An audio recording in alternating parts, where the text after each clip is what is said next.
Oke, selamat pagi teman-teman, Shalom. Hari ini kita akan belajar tentang satu tema. Bagaimana kita bisa hidup tenang di tengah badai. Bagaimana kita bisa bersuka cita, tetap menikmati damai sejahtera daripada Tuhan di tengah pergumulan dan pencobaan yang kita hadapi. Teman-teman, dalam Markus pasal 4, di sana diceritakan bagaimana setelah Yesus melakukan pelayanan dari pagi sampai sore, akhirnya dia ajak murid-muridnya bertolak ke seberang. Tapi apa yang terjadi, saudara? Di tengah perjalanan, Alkitab mencatat di dalam Markus pasal 4 bagaimana ada topan yang begitu dahsyat dan ombak menyembur masuk ke dalam perahu mereka. Saudara, murid-murid yang adalah notabene adalah mereka adalah nelayan-nelayan yang sudah terbiasa dengan keadaan danau, sudah terbiasa dengan kondisi laut, saudara. Mereka ketakutan luar biasa. Tapi di sisi yang lain, saudara, di perahu yang sama, ada satu pribadi yang merespon dengan cara yang bertolak belakang dengan cara murid-murid merespon, saudara. Di perahu itu ada pribadi, ada Yesus yang sedang tidur dengan nyenyak. Pertanyaannya adalah sederhana. Bagaimana bisa Yesus tidur dengan nyenyak di tengah badai yang begitu berkecambuk, saudara? Di tengah badai yang bisa membawa kematian bagi murid-muridnya. Anda ingat Rasul Paulus, teman-teman. Paulus bagi saya adalah salah satu rasul yang paling luar biasa. 2/3 dari kitab Perjanjian Baru ditulis oleh Paulus. Paulus ada satu tokoh yang banyak memberikan pengaruh dalam kekristenan. Saudara, dia pernah berkata begini, "Aku ditindas tapi aku tidak terjepit." Dia katakan, "Aku habis akal." Kadang-kadang dia tidak tahu lagi apa yang harus dia perbuat, tapi dia tidak pernah putus asa.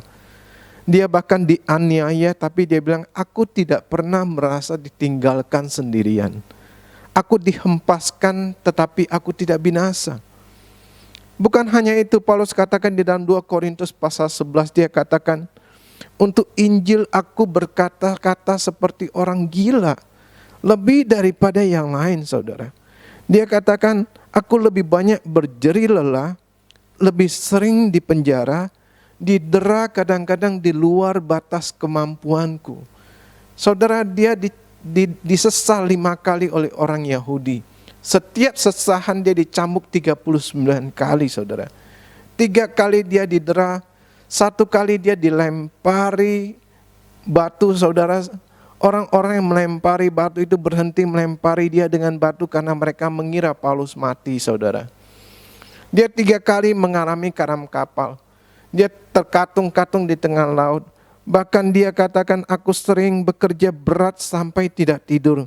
Aku lapar, aku dahaga. Bahkan kadang tidak makan, telanjang dan kedinginan.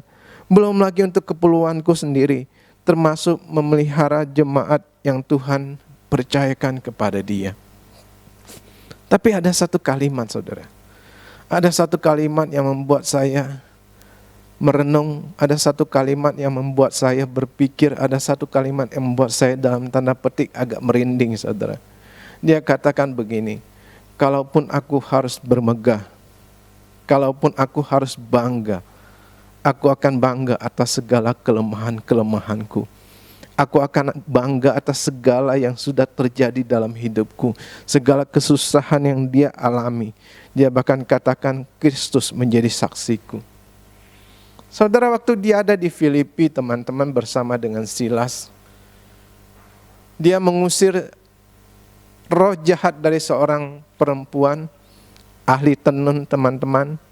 Setelah itu tuan-tuan yang memiliki perempuan itu menjadi marah, mereka membuat satu kekacauan besar. Kemudian Paulus dan Silas akhirnya dipenjara.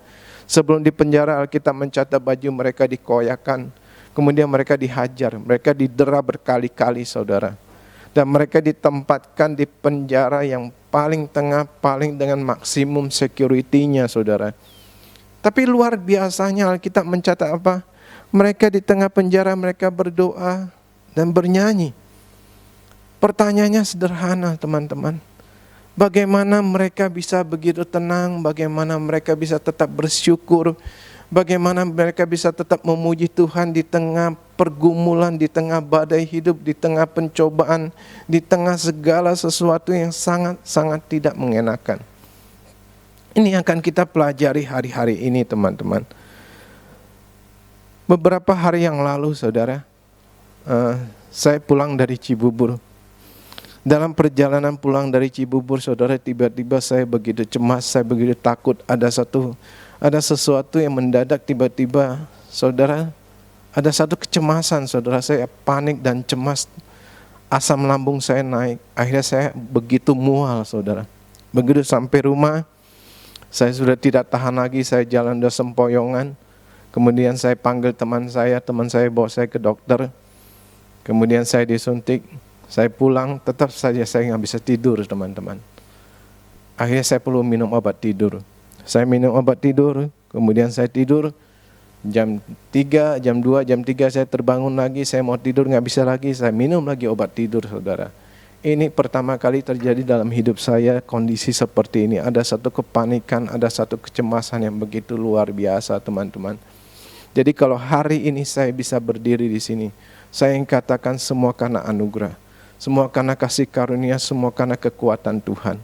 Tiap pagi teman-teman, saya usahakan apapun kesibukan saya usahakan baca Alkitab. Saya usahakan saat teduh. Saya usahakan sampai saya ketemukan satu ayat yang Tuhan ingin berbicara dengan saya, saudara. Dan saudara, Tuhan kasih saya satu ayat, saudara, di dalam Yesaya pasal 26. Di dalam Yesaya pasal 26 ayat 3, saudara, dikatakan begini. Yesaya 26 ayat 3 berkata, yang hatinya teguh, kau jagai dia dengan damai sejahtera, sebab kepadamulah ia percaya. Saya suka dalam terjemahan New King James Version, dia katakan, you will keep him in perfect peace, whose mind is stay on you because he trusts in you. Yang artinya, dia akan menjagai engkau di dalam damai sejahtera yang sempurna, yang pikirannya tinggal padamu, karena dia percaya kepadamu. Saudara, saya harus akui selama bulan ini begitu banyak masalah yang saya hadapi.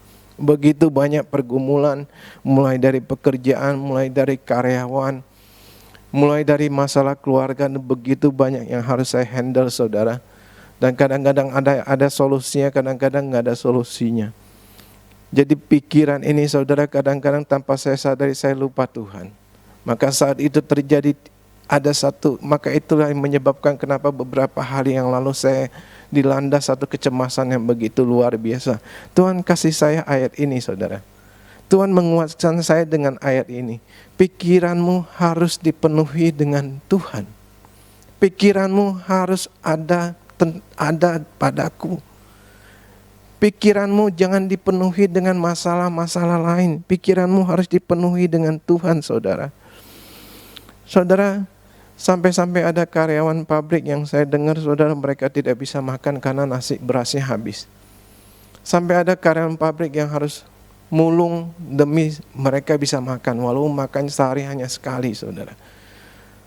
Di tengah situasi seperti ini, teman-teman, produksi boleh dibilang berhenti 80%. 20% hanya jalan, itu juga jalan tidak maksimal, teman-teman. Makanya begitu banyak hal yang terpikirkan, begitu banyak hal yang harus dicari solusi, sehingga kadang-kadang tanpa kita sadari, saudara, kita terlalu mengandalkan kekuatan kita terlalu mengandalkan hikmat kita, saudara. Makanya Tuhan kasih ayat ini, aku akan menjaga engkau dalam damai sejahtera yang sempurna. Karena pikiranmu ada padaku, pikiranmu memikirkan aku sehingga engkau bisa percaya kepadaku. Bahasa Inggris menggunakan kata damai sejahtera yang sempurna. Saudara, terjemahan aslinya ada shalom. Shalom ini berbicara tentang sesuatu paket yang lengkap. Kalau Anda buka arti kata shalom, saudara, di sana ada kata kesempurnaan. Di sana ada kata soundness, kesehatan jasmani, kesehatan baik rohanimu, saudara. Di sana juga ada berbicara tentang peace, tentang kedamaian, tentang welfare, tentang kesejahteraan. Di dalam kata shalom ada prosperity, ada kemakmuran. Di dalam kata shalom ada tranquility, ada ketenangan. Bahkan dalam kata shalom ada containment, ada kepuasan, saudara. Engkau memiliki kepuasan dalam segala hal. Baik dalam hubunganmu dengan sesama manusia, apalagi terlebih-lebih spesialnya hubunganmu dengan Tuhan. Itu arti kata shalom. Makanya tidak heran saya New King James Version menggunakan kata perfect peace, damai sejahtera yang sempurna. Dan itu yang Tuhan rindukan kita miliki hari-hari ini. Hidup di dalam shalomnya Tuhan. Hidup di dalam damai sejahtera Tuhan yang begitu sempurna, teman-teman. Anda tahu kenapa Daud begitu melihat Goliat merespon dengan cara yang berbeda dengan Saul dan para prajuritnya, saudara? Daud bahkan saat itu belum pernah berperang, saudara.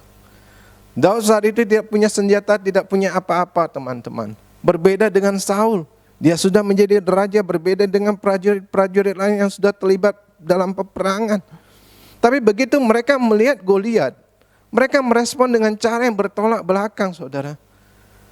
Jawabannya kenapa? Alasannya kenapa, saudara? Sederhana. Karena di pikiran Daud hanya ada Tuhan, saudara. Daud selalu memikirkan Tuhan. Makanya waktu dia berhadapan dengan Goliat, dia katakan, engkau mendatangi aku dengan lembing, dengan tombak, dengan pedang, tapi aku mendatangi engkau dengan nama Tuhan semesta alam, Allah Israel yang engkau tantang. Saudara, Daud pikirannya kepada Tuhan. Daud fokusnya hanya kepada Tuhan. Apa-apa dia tanya Tuhan, apa-apa dia tanya Tuhan. Dia penuhi pikirannya dengan Tuhan, saudara. Saya suka baca satu buku bukan karangan, saudara, buku yang bercerita tentang seorang hamba Tuhan yang luar biasa yang disebut sebagai Rasul Iman di abad ini, saudara, namanya Smith Wigglesworth, saudara.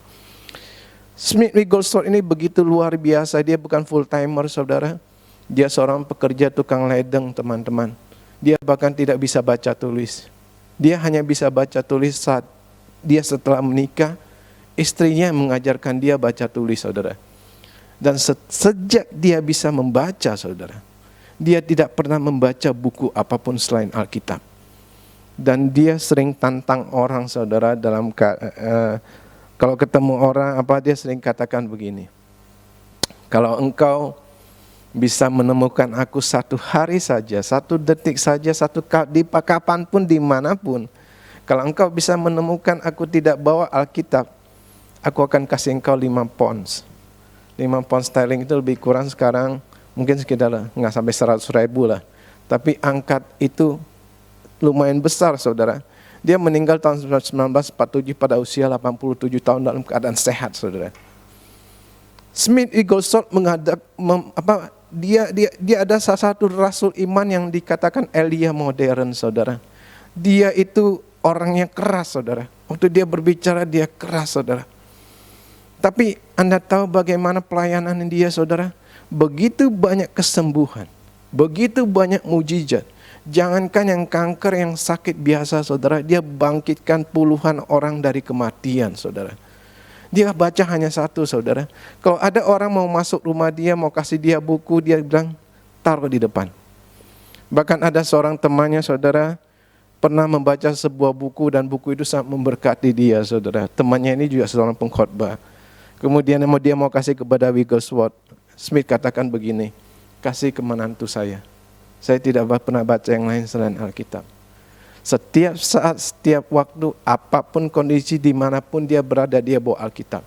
Waktu dia bekerja, dia perbaiki ladang, dia istirahat, dia baca Alkitab. Waktu dia makan, dia baca Alkitab, saudara. Itulah yang menjadi Smith Wigglesworth itu seorang yang tidak terpelajar sama sekali. Menjadi rasul iman yang salah satu rasul yang sangat-sangat luar biasa, saudara. Jadi pikiran Smith dipenuhi hanya oleh Tuhan, saudara. Pikiran Smith hanya dipenuhi oleh firman Tuhan. Perkataan dia adalah perkataan firman, saudara. Itulah yang Daud lakukan. Daud maju hanya dengan ketapel, dengan 5 biji batu, saudara. Dia tidak punya peralatan canggih karena dia tahu kekuatan dia bukan di ketapelnya, kekuatan dia bukan di batunya, saudara, tapi kekuatannya di dalam nama Tuhan. Kekuatannya di dalam Tuhan. Itu sama dengan yang Rasul Paulus katakan begini. Tetapi harta ini kami punyai dalam bejana tanah liat, supaya nyata bahwa kekuatan yang melimpah-limpah itu berasal dari Allah dan bukan dari kami, saudara. Anda lihat bahwa Paulus sadar, saudara, dia bisa melalui banyak hal itu bukan karena kuat gagahnya dia. Dia bisa melalui berbagai macam penderitaan, pencobaan, bahkan menjadi rasul yang luar biasa. Bukan karena dia hebat, tapi semata-mata karena kekuatan Tuhan, saudara.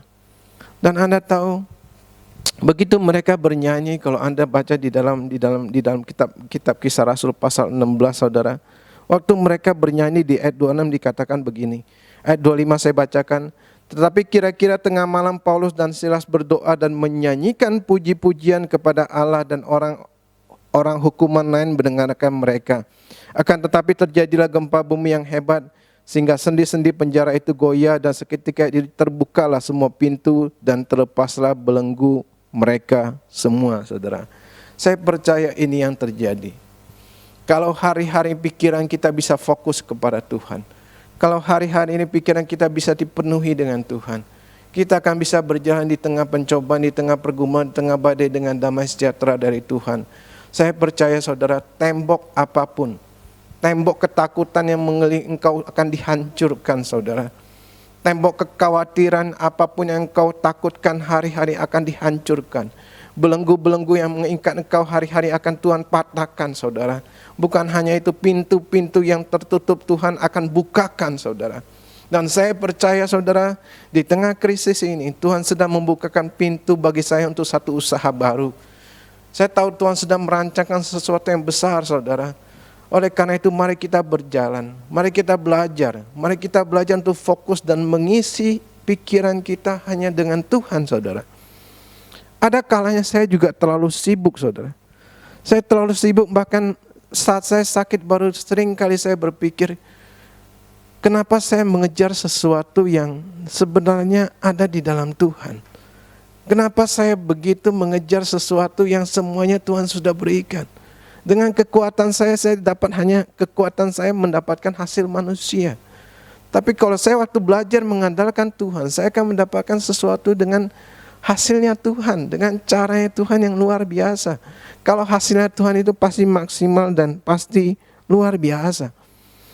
Makanya waktu Yesus ada di perahu, saudara, waktu murid-murid itu ketakutan, saudara, mereka membangunkan Yesus. Mereka katakan kepada Yesus, engkau tidak peduli kami binasa. Tuhan bangun, kemudian Tuhan tenangkan badai. Begitu Tuhan tenangkan badai, Tuhan berpaling kepada murid-muridnya. Tuhan berkata begini, kenapa engkau tidak percaya? Kenapa engkau takut? Saudara, ketakutan itu akan ekuivalen dengan ketidakpercayaan. Semakin kita tidak percaya, semakin kita takut. Tapi semakin kita percaya, semakin iman kita kuat, maka ketakutan itu akan semakin mengecil dan lama-lama akan hilang, saudara. Satu-satunya cara hanya satu. Pikiranmu penuhi dengan Tuhan. Pikiranmu penuhi dengan firman Tuhan. Belajar memperkatakan firman Tuhan, belajar untuk memperkatakan firman Tuhan, saudara. Saya tahu ini tidak mudah. Saya tahu ini tidak mudah, tapi lakukan terus. Apapun itu lakukan terus. Makanya Kenapa Tuhan ajarkan kepada Musa, saudara, untuk mengajarkan kepada bangsa Israel dalam Ulangan 6 ayat 4 sampai 9 itu adalah disebut sebagai syama. Syama itu artinya dengarkan. Itu doa yang sangat terkenal pada zaman Yesus, saudara. Mereka selalu berdoa pagi dan sore, saudara, untuk memperkatakan syama, saudara.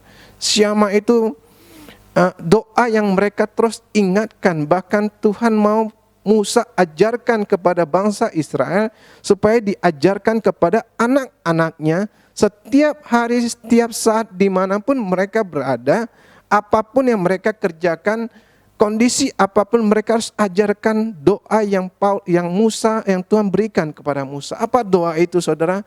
Pertama, dengarkanlah hai bangsa Israel, Allah itu esa. Saudara, ingatkan diri kita, maka setiap kali ini adalah syama. Allah itu esa. Jangan ada Tuhan lain selain Yesus di dalam hatimu, saudara. Waktu Tuhan bawa bangsa Israel keluar dari Mesir, saudara, Tuhan hanya dengan satu tujuan, supaya mereka mengenal Allah yang benar. Mereka menyembah Allah yang benar. Di Mesir begitu banyak ilah-ilah, begitu banyak Allah-Allah yang bukan Allah, saudara. Tuhan bawa mereka keluar dari Mesir supaya mereka menyembah Allah yang benar. Tapi apa yang terjadi di tengah perjalanan, teman-teman?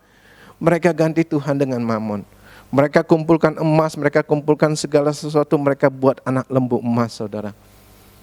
Oleh karena itu, kenapa saudara saya mulai belajar? Setiap kali saya share firman di Grow ataupun di grupnya GSI, saudara, saya ada tulis kata syama untuk ingatkan diri saya. Ingat Tuhanmu hanya satu, yaitu Yesus. Jangan ganti Tuhanmu dengan mamon. Jangan ganti Tuhanmu dengan pekerjaanmu. Jangan gantikan Tuhanmu dengan hobi, dengan pacar, dengan apapun juga. Jangan gantikan Tuhan. Hanya ada satu Tuhan dalam hidupmu, yaitu Yesus Kristus. Dan yang kedua, saudara, Tuhan minta Musa ajarkan kepada bangsa Israel, kasihilah Tuhan Allahmu dengan segenap hatimu, dengan segenap jiwamu, dengan segenap akal budimu, dengan segenap kekuatanmu. Saudara, saya ingin katakan satu hal. Cinta Tuhan yang membuat kita bertahan hari-hari ini. Kasihnya yang bisa buat kita kuat melalui hari-hari ini, saudara. Tanpa kasih Tuhan, tanpa cinta Tuhan, saudara, kita akan hancur, saudara. Cinta Tuhan yang membuat kita bertahan. Dia mengasihi kita dengan begitu luar biasa. Dia siapkan segala-galanya, dia berikan segala-galanya. Oleh karena itu Tuhan, maka ini yang sangat penting yang Musa harus ajarkan kepada bangsa Israel, dan mereka harus lakukan itu berulang-ulang, saudara. Makanya kenapa Haga dan Syama Haga jadikan gaya hidupmu. Lakukan itu berulang-ulang, saudara. Tiap hari ingatkan dalam hatimu, dalam hidupmu, Tuhanmu hanya Yesus. Tuhanmu hanya Yesus. Dan Haga, saudara, setiap kali saya share Haga itu adalah ayat yang saya perkatakan, saya terus renungkan sepanjang hari. Saya belajar, walaupun kadang-kadang memang saya lewatkan, kadang-kadang saya lupa, saudara. Tapi saya belajar untuk lakukan itu berulang-ulang sampai pikiran kita dipenuhi oleh Tuhan. Anda ingin berjalan dalam damai sejahtera Tuhan walaupun di tengah badai? Anda ingin hidup Anda tenang walaupun di tengah pergumulan, di tengah krisis yang begitu luar biasa hari-hari ini, saudara? PHK terjadi besar-besaran. Gaji karyawan tetap harus dibayar walaupun mereka tidak kerja, saudara. Banyak hal sekali terjadi. Oleh karena itu teman-teman, mari hari ini kita belajar. Jika engkau ingin berjalan di tengah-tengah badai, pikiranmu harus penuh dengan Tuhan. Pikirkan Tuhan. Dan saya ingin kasih tahu, saudara, kalau Anda penuhi pikiran Anda dengan Tuhan lebih dari segala-galanya, maka Anda nggak usah khawatir yang lain. Tuhan akan tambahkan lebih dan lebih dan lebih lagi. Sehingga ayat terakhir saya akan bacakan buat Anda. Dalam Korintus pasal 4:16 dikatakan begini, sebab itu kami tidak tawar hati, tetapi meskipun manusia lahiriah kami semakin merosot, namun manusia batinia kami diperbaharui dari sehari ke sehari. Sebab penderitaan ringan yang sekarang ini mengerjakan bagi kami kemuliaan kekal yang melebihi segala-galanya, jauh lebih besar daripada penderitaan kami. Sebab kami tidak memperhatikan yang kelihatan, melainkan yang tak kelihatan. Karena yang kelihatan adalah sementara, sedangkan yang tidak kelihatan adalah kekal. Oleh karena itu teman-teman, Paulus walaupun secara usia dia semakin hari semakin tua, tubuh jasmani dia semakin hari semakin merosot, tapi manusia batinia, manusia rohnya, jiwanya, pikirannya tiap hari makin kuat, saudara. Sehingga dia bisa bertahan dan mengakhiri hidupnya, saudara, sebagai rasul yang begitu luar biasa. Oleh karena itu sekali lagi, mari saya ajak teman-teman, jadikan Syama, jadikan Haga sebagai gaya hidupmu. Lakukan itu terus berulang-ulang. Kiranya kita bisa bertahan di tengah segala pergumulan, di tengah segala pencobaan, di tengah segala masalah hidup. Kita bisa tenang di tengah badai. Amin. Kiranya damai sejahtera daripada Tuhan, kasih karunia daripada Yesus Kristus, kekuatan persekutuan penghiburan daripada Allah Roh Kudus akan terus menyertai kita di dalam nama Yesus. Amin.